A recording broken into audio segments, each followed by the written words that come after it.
Welcome to Navigating the Mess with me, your host, Lia Nistico. I'm here to inspire you to find greatness in your life amidst all the chaos. Join me while I talk about my real life stories and finding out who I truly am beneath all the challenges life can throw you. Let's find connection in our chaos. Hello! Oh my gosh, we are live. Welcome to the first episode of Navigating the Mess. I am so excited to be here. I'm excited that my idea is actually turning into a reality. Like the happiness, the excitement that I have right now because an idea that popped into my head one random day is actually a reality if you just believe in yourself. So let me tell you how it came to be about. So it was the end of last year, around end of October, beginning of November. And I had to say goodbye to a really, really close friend of mine. So I was in a really tough time that year, that part of the year. And I was very not in a good space mentally. So one day at work over my lunch hour, I was watching a Christmas movie to try to cheer myself up. And I was just not having the movie. It was just, I was not interested. So when that happens, my brain tends to wander. And when it was wandering, this little idea popped into my head and it said, and it was like a little voice, one of those voices that said, you should do a podcast. And immediately I was like, what? Where did that come from? And then my brain was arguing with itself, like, I don't know if that's such a good idea. Like, what would I talk about? And then I started entertaining that idea. And I sat there for a few minutes, like contemplating, if I should do it. And then I just said, you know what the heck? So I opened up a notes folder in my phone. And that's where I have like all my ideas. And I just started writing and I just podcast, right? Start there. And then it was so crazy. It was like a download of ideas that just like came over me. And I just started typing and writing, and ideas were flowing through me. And I was just in the zone of tons of ideas. And then after 10 minutes, I had like 3 pages of just ideas and 20 different ideas of 20 different episodes. Then I even took it a step further and I even created the first episode and all the points I talk about. And I was just I got all this energy. And to go from like being so low to getting a burst of energy just out of nowhere because of an idea, I thought, yeah, this idea chose me for a reason. So I was just so excited I had to tell somebody. And because I work with my husband, he's obviously the first person to know. So I walked over to his office and I said, so I have like a crazy idea. And he's like, tell me always. And he's always so supportive, And so what I was normally used to is when I had ideas and I would tell somebody, they would be like, that's a little far-fetched. Do you think you can accomplish that? Like those type of ideas and those type of answers. So I was nervous and I said, okay, don't make fun of me. This is just an idea, but let me tell you. And so I told him it was about a podcast and he was like, oh my gosh, that's so interesting. He was just right on board and just so into it. I showed him all my notes. I like basically a file of just my brain, right? Just like what's inside my head. And he was like, no, this is doable. Like we can make this happen. Like, do you actually want to do this? So I was like, yeah. And when he gets something on his brain, he doesn't quit until it's accomplished. So he immediately was Googling like what we need. And I was Googling like podcast books. So I was reading up on it. Like, if I'm going to do this, I'm going to do it right. So he showed me the Amazon cart of like everything that we needed. and I was getting excited but scared. And anything new that you want to pursue is definitely scary. And imposter syndrome just like comes in full gear. And I have a lot of imposter syndrome. I always did. So I took a few days. I think it was about a week. And I was like, I don't know if I want to do this. This is a crazy idea. I don't know if this is doable, you know, and all that. And so he's like, well, I'll put it on hold. I won't buy it all because it's expensive. So if you do want to do it, just let me know.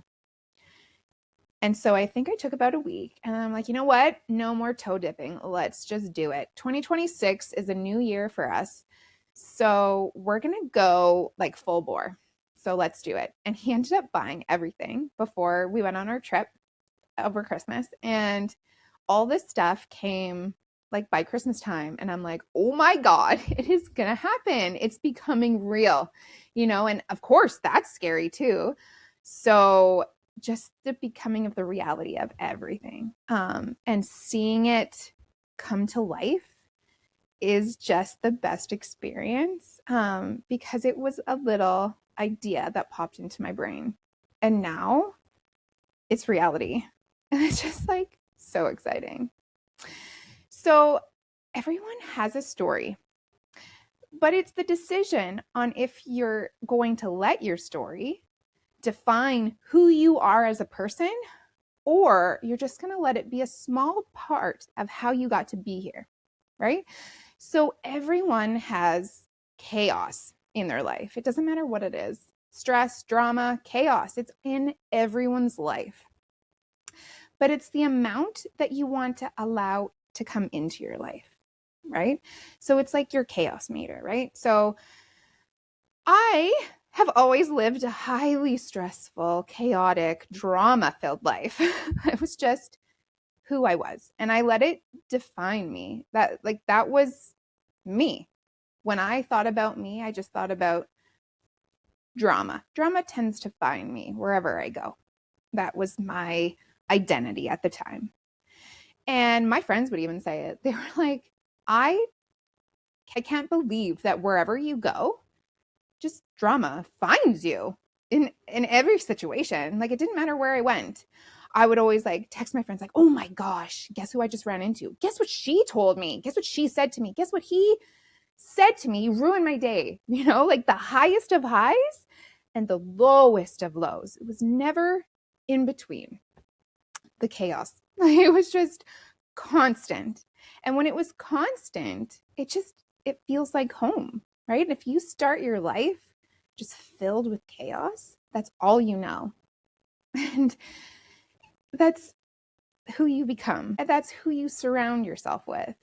And in people, in places like workplaces, in friendships, in relationships, you're going to attract that if you want your chaos meter to be up here, right? And it's not that we want our chaos meter up there, it's that we're used to that. So let me tell you a little story. It's a real life story of how my life started chaotic and drama filled. And that's why I think it's home. So I didn't always used to live here in Thunder Bay. I was born here, but then we moved to Toronto, and that's where my biological dad is from. So he lived there, and so we all lived there. And I only lived there for about a year and a half. And I don't remember anything. I have like flashbacks of little pictures that come to mind when I think about back then. But all I'm going off of is stories that family members, my mom, aunts, and uncles have told me. So, my mom and dad, they got a divorce when I was a year and a half. So, the way my mom decided to leave my dad was just a huge drama filled situation. It was very traumatic for every person involved, not just me, not just my brother, literally every person involved. It was so chaotic. And so, how she had to do it, she, at the time, she was young And she thought that was the only way she could do it, to be safe and everything like that. So I don't blame her for how she decided to run her life. I can't. And so she waited until the middle of the night. So my dad was at work. He worked at a bakery, I believe. And so he was working there, and me and my brother were sleeping. My brother was 3 and I was a year and a half. So I was in my crib and he was in his bed. My mom was packing up like moving trucks with some people. I think it was like my aunts were helping her. And so once that was all packed up, she packed up the car, and then she she packed us in the car. So me and my brother were asleep in our beds, and we woke up in a car driving to Thunder Bay. Right there. Like huge, chaotic, what's happening, right? Like it's scary, especially for little babies and kids. It's scary. What's going on? You don't feel safe anymore. How do you feel safe going to sleep at night in your bed and waking up in a car, right? So the picture I remember is of the vehicle that we had, and of just like blankets and pillows everywhere. I assume we were in car seats, but there were just blankets and pillows everywhere. And she tried to make it fun, like let's go on a road trip, even though it was the most stressful time of her life I can imagine. You're leaving your husband in the middle of the night with 2 children, and you're driving 18 hours, right? Chaotic. And I bet you it was like a race against the clock type of thing. You had to get out before my dad got home. And so we ended up living with my grandma, who lived in Thunder Bay. So I went from one house to another, and can you imagine how unsafe? Just like your body remembers it. Not that my brain remembers it, but my body remembers it. Like right now I'm in sort of like a fight or flight mode right now because I remember that unsafe feeling. So right there is how my life basically started. That's how the chaos came into my life. And I feel like since that moment, it never ended. It was just like the starting of how I ran my life. And that's the starting of how I thought life was supposed to be. That's normal. To me, that's normal. You don't know any different until you grow up and you learn different and you meet different people, and they're like, and you tell your story and they're like, that's not normal, to go from a house with both parents to go to another house without one parent. That's a huge wound. To never have a relationship with your dad after that, to not ever see him again. That's traumatizing.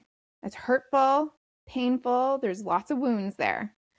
And in order to heal from that, it took a long time. It took a long time, especially if you're surrounded by people who don't believe in therapy. They just say, you know what, that's life, move on. Well, it's not life. That's not how life is supposed to be.